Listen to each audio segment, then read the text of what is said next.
Guildford Town Centre Races 2024, we've got Ben on the bike with the camera on, and you know it is important to get a good start here because it gets strung out and the boy's just gone thermonuclear from the start. What a top boy, he's absolutely whacked it like 800 watts, and boy oh boy is the little maggot going to pay for that in about 15 minutes time. But it was super important to get into this first hairpin near the front of the race, because if you're not in that front, he takes that corner terribly. He said to me after, he's like, first time round it, he hadn't done a practice lap and he took it so wide. But look, he's knocking out like 800 watts. Heart rate's gone from 0 to 186 off the bat. Top boy. But yeah, if you don't get into the front corner in the first like 15 riders, it is strung out like a snake. And when the pace is high, it's super hard to move up on this course because it's relentless. I've raced it a couple of years ago and I'm putting it out there. It is the hardest crit in the world. You come down to this bottom corner, jump up the curb, and then it is just full whack send all the way to the top. Look, 600 watts out of that corner to get it up to speed. Then you punch again on the next one. And I'm going to put it out there. It's easy for me to watch this and criticise everyone, but I'd have probably been dropped. But I'm going to still do it anyway and criticise everyone. I've got to admit, I told Ben to go absolutely nuclear at the start, which he's done, 900 watts. But I think he realises when he goes through the line here, his heart rate's about to max out and he didn't really put enough of a gap in to do any damage. So you see he's come round here, realised no damage is done and started to ease up. But I think where the first lap is just so fast because it's a dogfight to get to the front, I think everyone eased up. So he did stay on the front down to this bottom corner and gave it a little nudge again, and then you can see his heart rate's dropped like 10 beats now. They went super chill for like a lap, and then bang! The boys are back on it, starting to whack it, and it must be so painful after you've just had that fast start. His heart rate reacts so quick, like straight back up to 186, and there was some questionable cornering in this race. Look at this cornering. Well, my nan could go round quicker than that, boys. Come on. But yeah, understandably, they're probably at max heart rate, so I'd have done exactly the same thing. But you can see people are trying to move up now. Hugh's like trying to move up along the fence. That's a brave man there. But the pace was absolutely on. 1 minute it'd be full gas, eyes jumping out your head, then the pace would ease a bit, and you can see Hugh goes to the front now and he's a super strong rider, and I think he whacks it out of the next corner, and the sting and burn in these boys' legs right now. If you've never done, look, that was a questionable bunny hop. Absolutely no techers there, son. Jeez, I thought he was going to go absolutely 90. That poor corner let the wheel go, and now Ben's burning a match trying to shut that down. Not good timing. That one bad corner has opened up such a gap, and Hugh's gone off the front now. And Ben really shouldn't be burning matches here, trying to bridge back over after that fast start. But you know what? That's all it takes in these crit races, these town centre races. One bad corner, man at the front's got away. And that corner was absolutely shocking. I thought he was going to go sideways into Poundland then. But Hugh gets a bit of a gap, and then everyone starts to come round, panic a bit, and the gap does eventually get shut down.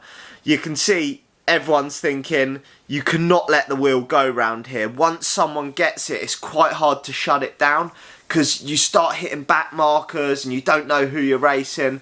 But yeah, Hugh eventually gets closed back down and it is all back together now. So like 6 or so minutes in, I don't know if he had a problem, because 1 minute he had a massive gap and then next minute he was back in the group, so I'm not 100% sure, but the pace didn't look like it lit up too much. But you can see how strung out it gets. Look, gaps are opening up, and Ben is in a world of hurt right now after that fast start and then trying to close the gap down to Hugh. And the lad on the green bike here does an absolute, I think it's this point or it might be a little bit later on, but he saves the race right here for Ben.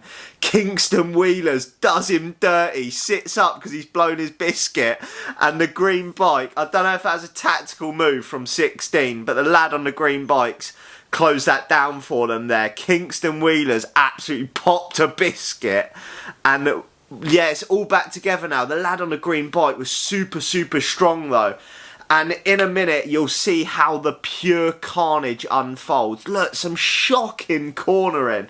And people say, why don't I go and race these crits? Because one, it looks like it hurts a lot. And two, people can't go around a corner. But look, gap's opened up again, and thankfully for Ben, he does take this corner absolutely spot on. Look at that, if you go round a corner nicely, gap closes, and you'll see that in the E1-2 race, the boys that go round a corner really well, they just shut that gap down. There's not many of them that don't go round a corner well, and I'd say that's one big thing from watching as the professional analyst I am. When you watch the E1-2 boys go around the corner compared to the thirds, although they've got more power as well, I'm not denying that. Look, gaps are opening. Although they've got more power, they are so smooth and fast round the corners. It's absolutely phenomenal. And that's where I found the big jump up when you go from like thirds to E1-2s. There's no holes in their games, that's for sure.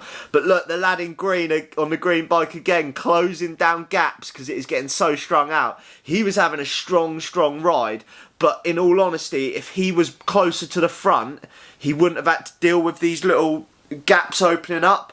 The problem is, when that like accordion effect happens, you go round the corner, matey whacks it, next person whacks it. By the time it gets to like the 10th man, where Ben and the guy on the green bike is, gaps have started to open, and it takes a lot more effort to close. So in me watching this, it's easy for me to say Ben needed to move up. You need to be like third, fourth wheel in this race, not 10th wheel. But I mean, it is so hard to move up. So, especially after that surge he made at the beginning. But I think we're coming into, like, everyone's moving up now. It's sat up a little bit. Everyone's trying to just get up near the front. And look, every time, bang, eyes jumping out your head, whacking at 800 watts. And this course is probably the only one that'll ever suit Ben, because you can see now he's trying to move up, but those repeated like hard attempts are similar to a mountain bike race. But you can see, yeah, it is strung out, gaps opening up, boys are clinging on for dear life right now. Look, there's a big gap there. Yet again, matey in green is just shutting it down for everyone. He was having a super strong ride. I wonder where, I think he finished 7th, that guy, if I'm looking at the right one. But yeah, he was super strong. If he was in a better position, could have been winner, chicken dinner. But look, so you can see how much it's eased up a lap later. Absolutely chill. And I think this here is where the big move goes and the leader gets away. It's either this lap or the next lap. I'm one taking this. It is so hard to commentate when I wasn't actually in the mix racing. But yet again, Ben's probably a little bit too far back. You can see like there's probably 6 riders ahead of him. And when the attack does go, it's not this lap, it's the next lap, but we're one taking this. When the attack does go, it was partly because of a crash, partly because of back markers, and the lad that got away and got the gap gets in front. So you can see now it's strung out again. Look, 2 go off the front, and luckily that gets shut down in a second. But you can see that gap they had, and the boys are just absolutely clinging on for dear life trying to shut that gap down. They only had a couple of seconds. The gap does get shut down though at this next little bit. But boy, oh boy, are they struggling to get back on. The lad that wins the race is the one putting the attack in right now. And then it all comes back together. And you'll see the guy on the left there in white and red, somehow he gets past these back markers like bloody Houdini. And he gets into that corner first. I need another camera angle, how he got into that corner first. But this is when the carnage unfolds. He got past all of these back markers, got into the corner, the Techers lad decks it on this corner. You can't park there, son. Didn't have the Techers for the corner, did he? And the lad got the 10-second gap. I do not know how he got into that corner first. I need another camera view on that, because it was like Houdini. And you can see the Ignite rider knew straight away the bloke had got a 10-second gap, but he was super strong. I don't know his name, I apologise. He was in the Watto kit, I think it was. Watto, something like that. Elbows are getting flicked, but nothing's happening. Sorry, Patrick. Ben did not want to come round at that point, and no one did, because you will see the gap the rider got. The Ignite rider was trying to shut it down. There on the left is the leader.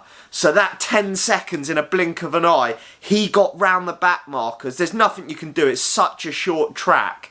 But he got round, and then a crash happened, which allowed him to get that little bit of a gap, and he just pressed on. The Ignite rider realised he didn't have the legs to shut it down. They all come back together, and the Watto rider managed to stay away for the whole race. I'll take my hat off. He was a strong, strong boy, and he was absolutely flying. But if he ever watches this video, I need to know how he got into that bottom corner first.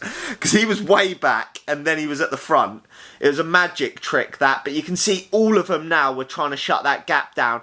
It is only a 30-minute race at Guildford Crit. You can see Hughes moving over. Ben's having none of it. He's looking at him like, take a turn.